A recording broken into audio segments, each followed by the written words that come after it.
Once you learn how to attack your opponent's focus, no matter what sport you play, you're then able to improve your overall performance. Because if you're able to weaken your opponent, you're then able to strengthen yourself by default. There's very specific strategies on how to be able to do this, all based on scientific research and these amazing books behind me. We're going to dive into every single one of them. I'm your host, Charles. Welcome to the All Mental Podcast for Athletes. And as usual, while I am a licensed therapist, this is only for informational and educational purposes only. This is not substitute as your own therapist. Please find one inside your own local area if you do need one. And here we go. The first strategy is going to be based on what we talked about last week. The fundamental aspect for focus comes from being inside the present. So if you're inside the present moment, then your mind can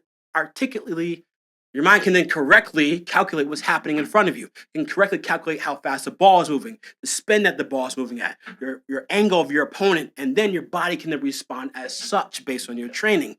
Now, the issue is if you're focused on the past or if you're focused on the future, then your mind can't calculate what's happening in front of you as accurately. It slows down because it's processing slower. Your processing speed is based on other areas rather than the present. If your mind is slowed down, then it tells your body what to do, slow down, and then your body then is slower. That makes sense. Really quick. If your mind is not inside the present moment, then your body's going to be able to react slower. If you're able to know this and understand this, you can then reverse this and use this to attack your opponent. And how you do so is to get your opponent to then focus on something about the past or something about the future. And very easily, just talk about it. So, in that last point, if you had got that last ball in, this would be a whole different type of game. You're only down by 7. 7's not a lot. We're going to catch up here, catch up there. Before you know it, what's that crowd going to sound like once you make that comeback? Sure, man, your coach has been grilling you all game long, bro. That halftime season will be crazy. Hopefully, you can change it up inside the couple innings coming up. Get them to think about the past, something that actually happened, or the future, something that can actually concretely happen. You want to draw their focus anywhere but being in the present. It's going to then impact their body to be able to respond slower and then increase your overall performance. You make them worse, you make you better. The second strategy is something that we talked about last week too.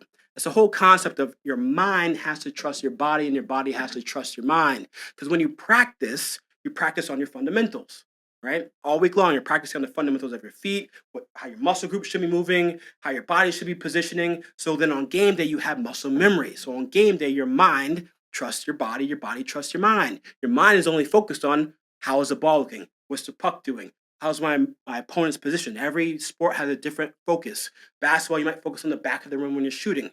Your mind on game day should be occupied on pretty much one thing only to be able to increase its focus. Other than that, you're trusting your body to do the rest. Your mind calculates, trusts your body, tells it what to do, your body does the thing. If you have that trust, you have focus that can use it to attack your opponent's focus as well. You reverse engineer it. What you want to do is you want to get your opponent to focus on something about their fundamentals. You want to get your opponent to be able to focus on how their body should be moving. So you can do it and do it nicely so they don't tell what's happening here. How you want to do is you want to say, yo, that backhand is nasty. Like, how are you able to hit that? Like, how do you swing your racket like that? The way you kick along the water makes you so fast. Usually people kind of kick in this area. How do you kick on this area and go so quick with it? The way your hand moves when you be able to do that pitch is crazy. How do you position your hand like that? That's wild. You're admiring them, but you're wanting to get them to think about how they do something. Because in game day, if the baseball's coming at you and you're focused on what muscle group you should be what you should be doing, then guess what? Now your mind's focused on your muscle group and not on how fast the ball is moving, which is terrible because now the ball is moving faster than it should be and you're not able to process it, and then your body swings late and then you miss the pitch.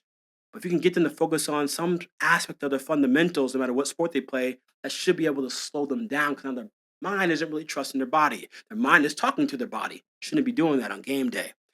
Before going to the third strategy, if you haven't already, please go ahead and subscribe to this YouTube channel and also whether it's Instagram or TikTok, because they're going to be dropping new value every single week. Next week, we're talking about anger, how to be able to handle and manage anger, because as we'll talk about, while it is very motivating, has some pretty detrimental effects to your ability to be able to focus, and not just focus, how to be able to handle things inside game. And then the week after that, we're going to talk about how to make your opponents angry, because if you can make them angry, then you gain a bigger advantage. It's both attack and defense on this channel. No one talks about the attack of mental aspects enough. All right, here we go. Strategy number 3. This is going to be about slowing down or speeding up based on your opponent. This is based on your opponent's focus. If you notice that your opponent is often rattled, it takes them a long time to be able to calm down and get their focus back. Then you want to speed the game up. You want to go faster. Every sport is different. In football, you pick up the pace. In basketball, you push the ball down the court. In tennis, you might serve faster. If for ping pong, you might serve faster. Every sport is different, but you want to speed the game up. Don't give them a chance to be able to gather their focus, which means you also have to know how to make your focus fast too as well. But if your opponent is really focused, if they have a really, really good pre-routine, like we talked about last week, a pre-game routine or pre-shot routine, they're able to, adjust their wristband how they need to, adjust their face, take a deep breath, and be locked in and ready to go really quickly, then you want to slow the game down.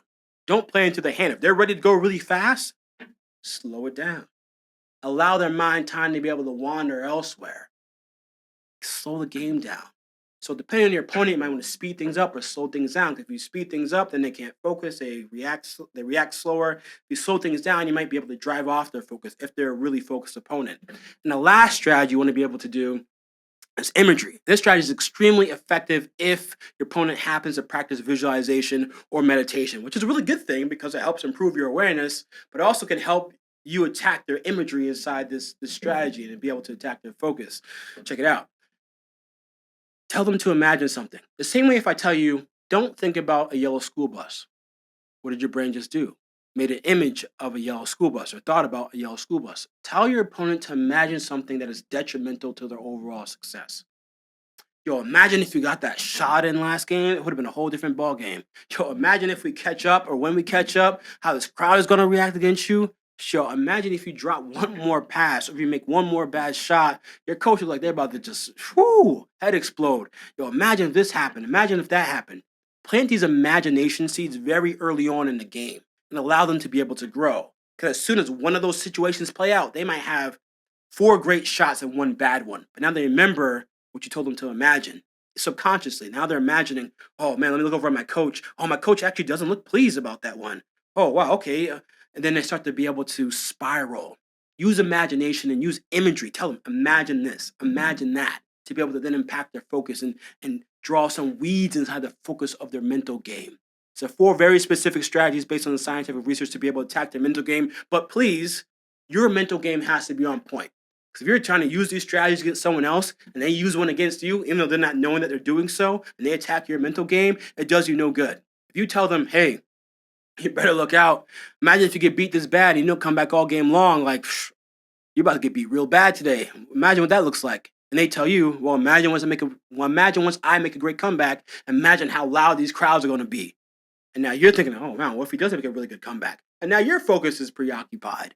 So go back and watch the first video about how to be able to make sure your focus is solid no matter what. Hope you guys enjoy this. Hope it brought you a ton of value. Ask any questions that you want. Go ahead again and subscribe to the channel so you get all the value that comes out every single week. Appreciate y'all. I'll see you next week. Talk about anger. Peace.